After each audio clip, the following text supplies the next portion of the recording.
Het is vrijdag, 20 december, de dag dat er financiële compensatie komt voor de aardbeving in Greensloon.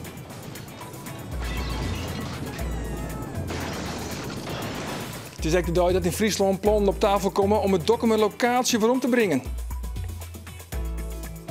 En we joggen op deze vrijdag in Bient naar het EK Short Track.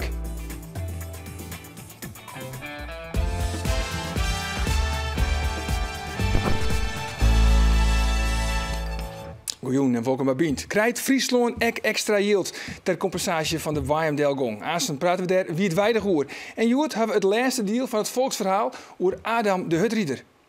En de rest van het verhaal hebben we te tandje aan een dappere, moedige inwoner van Watten. Die stier terug een rutje te kiepjen. En die zei hem zelf net leeuwen wat ik zeg daar in die bakkerij. Ja, ik Friesland wil yield hebben van de skeer ontstien terug gaswinning. Niet correct, maakt minister Kamp bekend dat Greensloon 1,2 miljard krijgt ter compensatie van skeer terug gasborings. Op dat zullen de komende 3 jaar 80% minder naar gas boord worden in de risicogebieden bij Loppersum. En die preventie bin in tjinstelling ter Greensloon geen aardbevings, maar er is vol skeer terug Waaijem-Delgong, terug gas en soortborings. Om tafel deputaire Sietske Poepjes, burgemeester van Frentje Turrediel, Fred Veenstra en Dupierre, Reense Post van Wienaam. Welkom alle treien. Ja, van de midden wie dus die toch iets wat rumoerige passenconferentie kunnen we wel stellen hè, daar in Loppersum van minister van Economische Zaken Henk Kamp. En daar had hij ook zijn besluit taljochten. Voordat we aan verder praten, laten we daar eerst even naar zien. Wij nemen nu een besluit voor een periode van 3 jaar. In die periode van 3 jaar brengen wij de gasproductie, dus ingaande het jaar 2014, met 80% terug.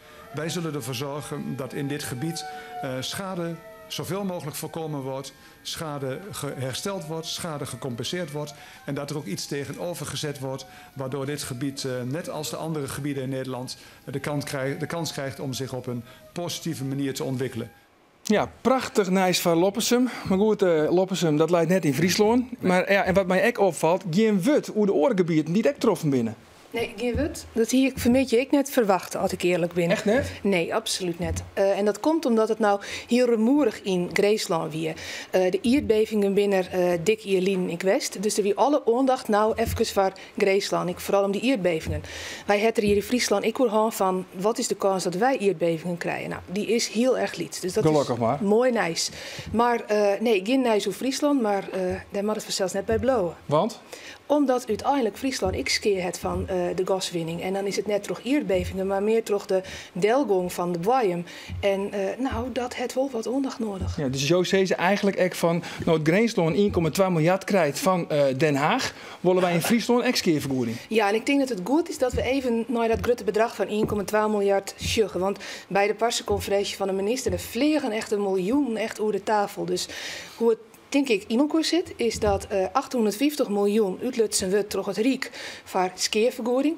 En dat is, als je heel negatief instelt binnen, een beetje een sigaar uit eigen doos. Want daar hadden Grazers überhaupt rug op. Ja. Lieke goed als de Friesen, ik rucht op de skeer die zij hebben. En hoeveel yield daar het Friesland rug op, vind je ook? Dat bedrag weet ik net uit te hollen, maar het nou, ongeveer, ik hoef net helemaal uit te hollen te weten. Het gaat om de skeervergoeding. Daar hebben ze überhaupt rug op. Er is ik vermeet honderden miljoenen, denk ik. Ja, iets van 300 miljoen is in Greensland presenteerd voor dat extra stikje erbovenop. Hè? Ja.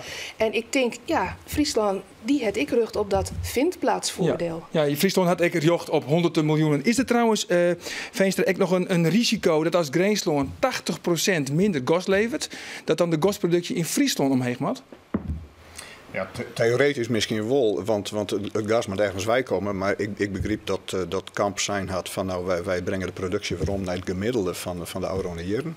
Nou, als dat in Nederland betekent dan dat er te weinig uit de groen hellen worden, ja, dan kunnen we dat natuurlijk uit het boetenland hellen. Dus ik zou net als eerste aan Friesland denken. Nee, maar in jouw gemeente is bijvoorbeeld het plakje Jelbiem. Ja. Daar wie altijd een gasbel. Ja. Dat hij ze stopzetten, die kraan hij ze dichtdraait. Zou het nou zo wezen kunnen dat het aan zijn weer riepen moet? Ja, theoretisch is die mogelijkheid er altijd, denk ik, dat er vergunningverhouding wordt. Ben je daar benauwd voor? Maar er is net van in 2008 besletten dat er geen gas meer helle wordt uit de groen onder de IRBM. Dat is sletten. En dat is in oerlis tussen alle partijen, dus ik de gaswinner zelf, gebeurd. Omdat men net zeker wie hoe de bodem zich houden zou. En sinds 2008 tot Vleentier is bleken dat de bewaaiing toch maar zo'n centimeter zakken is. Ondanks het feit dat er geen gas meer uit de bewaaiing helle wordt. Dus dat risico is er wel degelijk. En het lijkt mij net voor de journalisten dat wij nou juichend akkoord gaan met nieuwe gaswinning in IRBM. Nee, dat zei ze eigenlijk een beetje de geologen. Hè? Die zeiden van ja, stoppen met boren het eigenlijk geen doel, want het kwaad is al geschied. Wij moeten hier goed in Friesland op je zaakpostje. En ik denk dat het provinciebestuur daar ik absoluut een flinke rol in heeft. De gaskraan in Greesland gaat nou een beetje dichter. Hier lopen ze 80%. Bij Orenvelden in Greesland is het een beetje oors. Maar het moet net zo wezen dat daar toch de gaskraan in Friesland iepen gaat.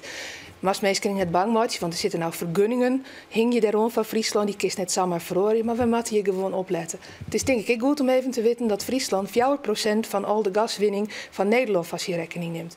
Dus het is net zo'n groot stuk als in Greesland het geval is. Maar we moeten goed opletten hier. Ja, jou bent voorzitter van Friends Terradiel. Je kan stellen dat dat toch het gebied is van Friesland die het stroffen is, maar de Waaiendelgong, 20 of 30 centimeter. Yep. En het speelt net alleen nog Gost, echt nog zoutwinning trouwens. Yep. En het speelt echt al jaren. Daar hebben we een compilatie van maken. Laten we er eerst even naar zien. De Groendelgong troch gaswinning in het noordwesten van Friesland is slimmer als tochtwaard. Stop nou maar even mooi de gaswinning. Zoutwinning kunnen we even minder inschatten, want je ziet hier wel dat het de gebieden wel lappen elkaar. Dus kunnen we even minder inschatten wat de gevolgen zijn. Jaren hebben wij al gezegd van denken aan mensen, dit komt niet goed. Dit is kwarte termijnpolitiek en zorg eerst eens vooruit van wat worden de gevolgen en hoe komt het eruit te zien. 13 centimeter daling, dat heeg uit zien voorspeld weer. In de toekomst zelfs zo'n centimeter meer. En mij in het zoutwinningsgebied een delgong van meer dan 30 centimeter in 4 tijd. Ja, in Greesland gaat het vooral om gasborings. Bij u hebben we ook gasvelden. Bijvoorbeeld dan in Friends Terradiel. Maar ook een soort soortvelden, post. Jouw wijn is een gebied, dat soort woon wordt in Wienaam. Ja. Is de wijn botzakken bij je? Ja, die wijn is behoorlijk zakken. Wij hebben dus nou de laatste gegevens en dan ben wij van 1928 tot 1997 ben wij een centimeter zakken. Dus de invloed van de gas is bij ons niet heel. En ik met de ruitverkaling, dus de waterverleging, daar merken we heel weinig van. We wel merken dat in de periode van 1997 tot 2004 we al een hele centimeter zakken. Ja, maar hebben je ook de gevolgen daarvan? Heb je skiën in je huis? Nou ja, ik in mijn huis weer renoveerd. Dat we in 2000, 2001 en in 2004, 2004, toen zei ik eerst geworden. En toen ging ik terug. En toen ging ik worden mensen gevraagd, hij is geworden, hij is scheer. En dat ging dus terug. En dat is nou sabot. Wij hebben dus een fotoreportage maken van verschillende wenningen, hoe dat ervoor staat. En dan zetten wij hem ook weer op in de richting van wat er in Greens gebeurt. Dus eigenlijk heb je dezelfde problemen als in Greensland? Ja. Maar weet je wat erbij komt? En dat moet je toch even in het midden brengen. Dat is de verdeeldheid in het dorp komt. Want we hangen erop. Die had nou skiën. We hebben haast mensen die hun huis verkepen willen. De huizen eigenlijk moeilijk te verkepen binnen. Want het is een besmet gebied. Maar we krijgen daarnaast dus ik nog eens dat de lange termijn, en daar zitten we voor, dat er steeds meer leegstand komt. Maar vanuit die leegstand krijgen we nou te maken dat eigenlijk een verdeeldheid ontstaat in het dorp. Dus de mensen die zeggen van domme niks, dan hoor je door toch ik niks. En dan krijgen we in ieder geval net een slechte naam. Nou, daarop voortbeduren, wij zijn 4 jaar alleen bij wij al naar de provincie gegaan van jongens help ons. Dat hebben we maar petities in, dat hebben we verschillende. We hebben 20 vragen daar al in, 20 vragen hebben we maar 16 jaar antwoord kregen. Dus uw onrust nam taal. En als dat juist dat wij dus zelf oren achterom maken om erachter te komen wat dus bij een delgong west is. En wij constateren nou dat eigenlijk. Maar eigenlijk is het wel een beetje een oren-discussie. Want je willen nou, dat is toch wel een beetje een oren-discussie, maar je wil nou toch echt in actie komen. Wij gaan nou in actie. Ja, wij gaan nou in actie. Wij zetten een week Thomas die balk op, we richten een stichting op. En aan de hand van die stichting gaan wij dus, wij gaan nou verder. Ja. Fijn nog eventjes even bij jou voor om te komen, want moet het Riek hoe de bregen komen, vind je ook? Nou, misschien wel, maar ik denk vooral de gas- en zoutwinners. Voor een deel hebben we de oude tijd goede slagen maken bij ons in het gebied. Hè. Er is een gebiedsontwikkelingsproces Friends ter Deel Haans, werd alle partijen, provincie, wetenschap, gemeenten, Vermilion voor het gas en Frisia voor het zout in Geerwerkje, ik met de dorpsbelangen. Daar hebben we verleden hier een akkoord ondertekenen.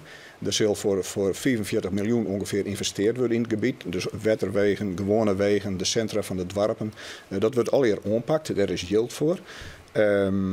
En daar is denk ik Elsen heel tevreden over dat het akkoord er nou eindelijk is en dat dat uitwerken wordt kan. Ja, maar, want je wil ik zeggen van de bedrijven krijgen wolvergoeding, maar dat geldt net voor de particulieren. Die hier meer ruimte. En de particulieren, dat is een verhaal apart. Ik begreep van de signalen die ik krijg dat wanneer men site te hebben terug gas- of zoutwinning, dan kan men een fysiek inzien voor compensatie bij de winner. Dan komt er een onderzoek. Maar in Jochen van het 10 gevallen is de uitslag dat het net aan het gas of het zout leidt en dat het dus voor rekening van de particulier zelf komt. Nou, hier hebben we vanuit Grains en mevrouw Poepjes die vertelt het dat het eigenlijk een beetje een sigaar uit eigen doos is. Op grond van de vergunningen moet eens keer gecompenseerd worden. Nou is Fastline 850 miljoen mat daarvoor besteed worden. Nou, ik denk dat dat een stok achter de deur is voor degenen die dat betalen moeten, dat ze dat nou daadwerkelijk ook doen. En dat zou bij ons in het gebied eigenlijk ook gelden moeten. Dus daar moeten we nou op ontrunnen, daar kunnen de provincies bij helpen. En dan ben je wel een eind verder en dan kunnen we misschien meneer Post echt tevreden stellen. Ja, maar ik wil nog even naar mevrouw Poepjes. Ja, want je zegt een sigaar uit eigen doos, maar aan de andere kant is het toch wel een mooie dag eigenlijk dat Den Haag nou eindelijk luistert naar de regio. Ik vind het een prachtige dag voor de regio. Ik wil heel eerlijk wezen, ik begreep daarom ik net hier en dal waarom altijd zo rumoerig wie je boeten bij die parseconferentie van minister Kamp. Dat wie heel veel leelkes dat ik daar zeg en dat ik dan zag dat er een minister naar de regio komt. Dat in Den Haag eindelijk gezien wordt. Er is echt voor de regio, Graceland in dit geval. Het heeft lang door, maar het is er wel. En ik denk dat 3 dingen hier nou heel belangrijk zijn. Ik voor de provincie als geheel. Het eerste is die skeer, die 850 miljoen van Graceland. Soms maak ik hier in Friesland, dus wat de burgemeester zei, de skeer die er is, geen moeilijke regelingen, vergoedje. Daar wat extra bovenop, dat is die 300 miljoen, zeg maar, waar de minister het vermeer hier. Het stukje slagroom op de taart, omdat het hier in het groen vonden wordt. En net omdat we en dat is mijn laatste punt, een sneuwe regio binnen, waar het allemaal samen in gaat en waar het economisch net goed gaat en er met nodig geld heen. Nee, wij hebben een zelfbewuste provinciescommissaris, zei dat ik al in de trouw, vlien wieken. Wij weten wat we wurg binnen. En wij denken dat dat stukje slagroom op de taart, omdat het bij u in de groen vonden wordt, een mooi verschil maakt. Ja, nog heel kwaad even naar Post, want denk je dat het goed komt? Ik denk net dat het goed komt. Nee. Wij zijn in een prachtig gebied. En ik heb er altijd ik ben er 24 jaar en ik heb er altijd mijn trots van. Ik heb heel vaak mensen verboden die het gebied prachtig vinden. Ja. En dat wij dus nou, dat de zoveel geld uit de groen halen wordt en dat wij dus daar de skeer van ondervinden. En ik vind dat wij gewoon 100% compenseerd worden maar in skeer die we hebben ontwenningen. En wij vinden dat wij nou eens een keer dat de provincie voor ons opkomen moet. Ja. En dat mis ik dus, als ik zie naar Grains en naar de provincie, die doet een best richting Den Haag, dat wordt gelobbyd. Ja. En ik zie van Friesland niks. En we zijn 3 jaar hier aan de gang en we worden in goed overleg, in geerwerking worden er iets aan. Ja, we zullen de discussie nog nauwgezet volgen. Ik wil het hier voor eerst even bij lid. We zijn alweer tot de tijd heen. Want dank voor je komst naar de studio. Het is winter en dus zitten we voor de televisie. Maar jet iets vertellen de mensen in elkaar over het volksverhaal. In Bient hebben we daarom de hele week het West met het verhaal van Adam de Hutrieder. Je het vertelt, master vertellen Douwe Kootstra hoe het oorrent. En de smid zit hem nou deun op de hakken en stil tas slaan, maar rekkend boeten de bregen en veegt met bastensgeweld in het bouwwerk aan en verdwijnt stadig. Met bregen en al die van het draaiwerk ook knalt is, terug het is in het wetter. En het omsteend laag doet een stap achteruit. Van bewondering. Hier zit een vent uit de vlier die de duel van januari in de eigen had. Dat is een wonder. En dat het toe libben had. Hier is sprake van bopennatuurlijke machten. En ik wik het hem. Hier komt Dalje op. En dat is nog net dingen. De oude man had gelijk. Want midjes, het is al schiemerig, al dik schiemerig. Stiet er weer een handjevol volk op het plak dat de bregen weer. En dan in één door ze van schrik een stap achteruit. Het ijs komt in beweging, komt omheeg. Een bult ijs, het breekt en daar komt de bregen, oh wonder, omheeg. Op de schouders van de smid. En die docht een stap naar voren en zet de draai in allereerst weer op het draaiwerk. Dan pakte ze zijn voorhammer en schonk het met grote stappen naar de bakkerij. Veegt wel eerst de door eruit, die weer fjouwers om squattelen, maar daar leidt je smidden van Jennewoord om. Gooit hout en turf op het vuur, zodat het loogt als een gek. Die jouwt hem dan in allereerst del op een houtblok. En de rest van het verhaal hebben we te danken aan een dappere, moedige inwoner van Watten. Die stier terug een rutje te kiepjen. En die zei hem zelf net leeuwen wat ik zeg daar in die bakkerij. Hij ging daar op een blok hout zitten, die smid, die duivel. En hij stookte die oven op, hij raamde zo wat. En hij controleerde heel tijd al die stalen. Droeg weer zijn wapen. Nou krijg als de seinen van de deur is dat zijn wapen. Ja, dat zijn de omstanders, dat weten we wel. Maar hoe rond het ouw? Nou ja, het waren zo warm dat op een bepaald stuitje. Je leeuwen of niet? Rollen die kop, die rollen eruit. Door de warmte, die deert hollen van die smid. Maar hij verblikte net, hij bleef zitten. Pas doet er heel droeg weer en ik zie wapen, de hamer mooi bedroegen weer. Toen zet er deer bedaard. Die kop er weer op, scoorde wat met zijn bonkenrak, controleerde zijn mantel of jas, wat is het, en ging mij grote stappen dat uit in de richting van Jennewoord. En ik ga letter jet, zei die tjoger die terug het rutje stiert te kiepjen, dat er daar een wijworden is in een van de polen.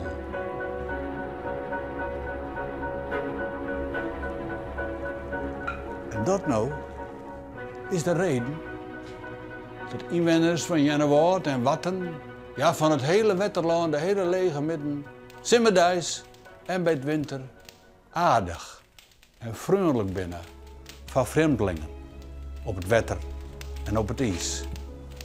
Want je weet het ommers maar nooit waar je nog zien komt.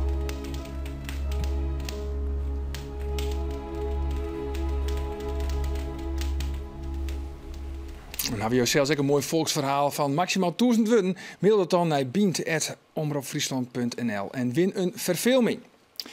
Dit weekend is het Europees kampioenschap shorttrack in het Duitse Dresden en in Nagano is het WK Sprint. Maar bindt dat eind net meer als tussendoortjes voor het aanstaand echte geweld in Sochi losbarst? Of is het misschien wel een ideaal moment om te zien hoe het er vast zit bij de farm? On tafel, winnaar van Olympisch zilver op de 400 meter in joggetje 88, Jan Ikema en sportverslagjouwer van het Fries Dagblad Gerard Bos. Welkom heren. Het WK Sprint en het EK Allround. Hoe moeten we daar nou naar zien? Want ja, ik zei het eigenlijk al, het geweld barst aan ze los in Sochi. En ja, er is eigenlijk maar één wedstrijd wat telt. Ja, maar ja, goed. Het ben een mooi moment om de fitheid te testen. De concurrentie te bezien. Misschien nog wat laatste dingen uit te bezieken. Net meer en net minder? Nou ja, goed. Resultaten, daar moet je net de volgende vasthouden. Want dan gaat het maar om één ding. En dat is in Sochi. Ja. Alleen nog de basis van goede resultaten, die kan je misschien ook nog krijgen. Maar is het dan net meer als een tussendoortje, Jan? Ja, voor sommige mensen misschien wel, maar vooral die sprinters, die sprinters die kunnen eigenlijk altijd nog wel pieken. Ik lees nog even een verhaaltje van Michel Mulder. Die zei van ja, de absolute topfavoriet. De absolute topfavoriet. En die zei dan gewoon van ja, ik wil hier 100% presteren. En hoe 3 weken, ja, dan wil ik ook weer op 100% presteren. En dat gaat hem lukken waarschijnlijk ook, want hij kent dat al vanaf september. Hij kan al elke keer pieken op het juiste moment. En voor hem is het zeker geen tussendoortje. Voor hem is het een, wie verliet niet kampioen. Hij wil zijn titel verdedigen. Ja, dat snap ik. Maar bijvoorbeeld een absolute topfavoriet ook nog is de Zuid-Koreaan Tae-Bum Mo, had ik het goed zei. Die zei het van, of net, zei ik het goed of net? Ja. Oké, gelukkig. Maar van, die doet net maar. Die zei, ik wil al mijn yield zetten op Sochi. Die liet dit dus bewust zitten. Ja, het is maar, ja, wat is wie je ziet in dit geval? Ja, nou ja, daar zullen zijn redenen voor hem, maar ja, als dat een voordeel is of een nadeel, dat is ieder voor zich. Ik bedoel, iedereen had zijn eigen opbouw, zijn eigen schema's, zijn eigen gevoel erbij misschien wel. Ik denk dat het heel goed is wat de Nederlanders doen, dat die gewoon rieden op het moment dat het erom gaat. Ik denk als die Mulders bijvoorbeeld, want die heeft echt goede kans op prijzen. Als die het bij het WK Sprint hartstikke goed door, ja, volgens mij krijgt hij een hartstikke grote boost van. No? Ja. Dat ligt me alleen maar mentaal, ligt me dat alleen maar mooi. Dan hij ziet van kom maar op. Ja. Even wat oors, want ik ken het eigenlijk net litten. Daar zit je dan aan tafel, jochetje in 88 Calgary, gewoon omdat het zo mooi is. Nog één keer naar Sjen. Even naar de pikstart, Sjen. Even naar de pikstart. Nou jongens, staat er maar in. Dat is een pikstart van Ikema. Mooi teamsport. Ga rijden Jan, niet lopen. Rijden gaat. Goed zo. En hij leidt. Ikema rijdt door. Hij blijft hem voor. Hij blijft hem voor. Verlengen. En Ikema rijdt 36-76. Nieuw Olympisch record. Nieuw Nederlands record. Oh Jan, wat een race. Wat een race Jan. Jan Ikema. Ja, prachtig commentaar van Mats Mees. Jan, wat een race, Jan, wat een race. En elke Olympische Spelen is er altijd wel een verrassing. Dovi is misschien wel de verrassing in 88. Ja, het verrassende zie je er echt een beetje in dat wij natuurlijk die fjouwen hier daarvoor in Sarajevo helemaal niks wonnen. Dus wij weten eigenlijk al 8 jaar zonder medailles. En de druk wie natuurlijk heeg, want we moesten nou presteren.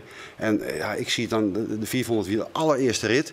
En ik zie die daar daarvoor nog met de vlag rond. Ik wie heel euforisch. Ik viel die me goed. En ik zie het in de eerste rit en we hoeden maar 1 keer. We hoeden net hier 2 keer.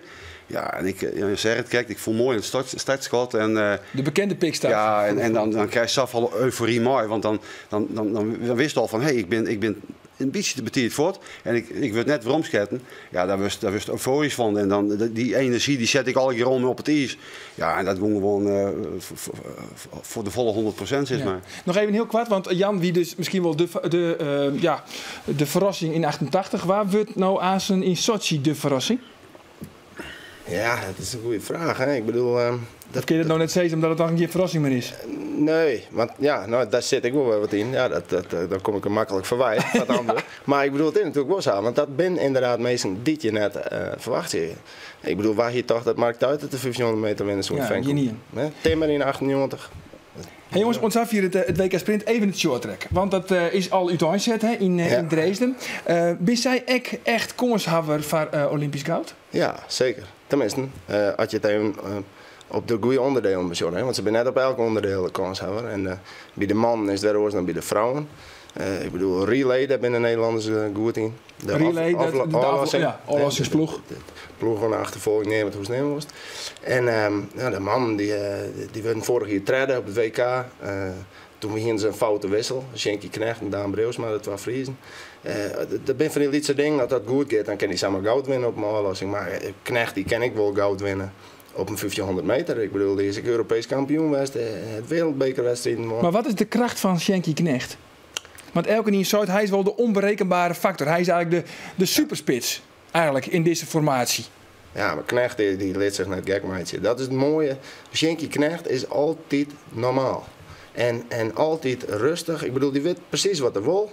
En dan moet het die kant op en dan doet hij dat ook. En hij had natuurlijk coaches en die leren hem van alles. Maar ik bedoel, Knecht die had tussen de eren had het heel goed. Hier staat het ook Jan vroeger.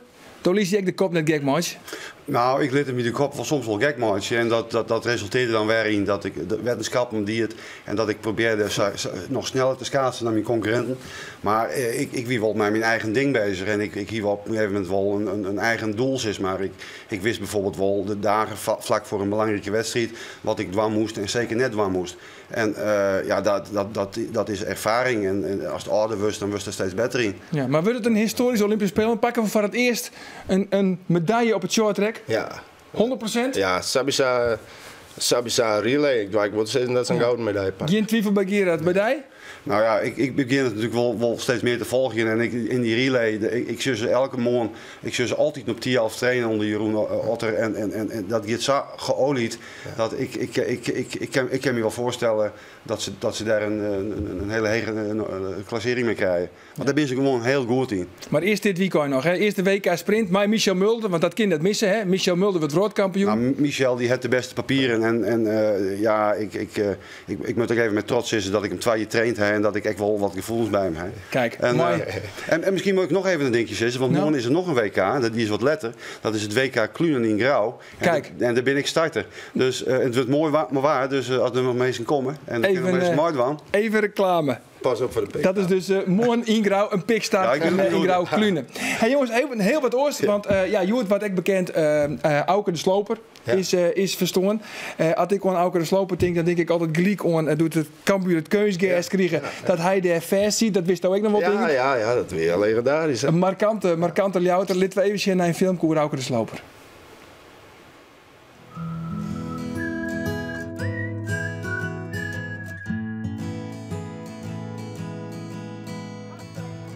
Ja, dat is voor Cambuur. Alles wat ik verkoop is voor Cambuur. Cambuur heeft 8 ton gereden, maar we komen nog 3 tekort. Wil je over chinnen? Hoi? Wil je over chinnen? Oh, niet een beetje, maar dat komt wel weer. Maar ik kan er nog geen speler verkopen. Ja, dat is een echte schoonheid. Ja.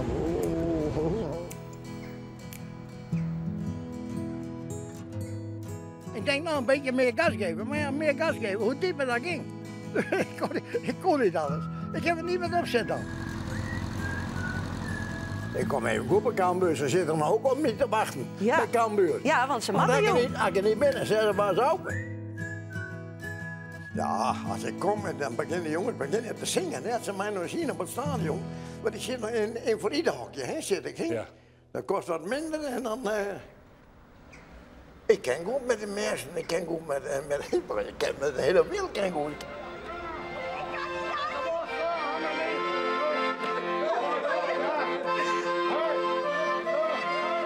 Ja, Auke de Sloper, Cambuur supporter, 94 jaar oud is hij worden. Dit wie bient, manje, dan ben we er weer. Ik zou zeggen, goed weekend. Dag.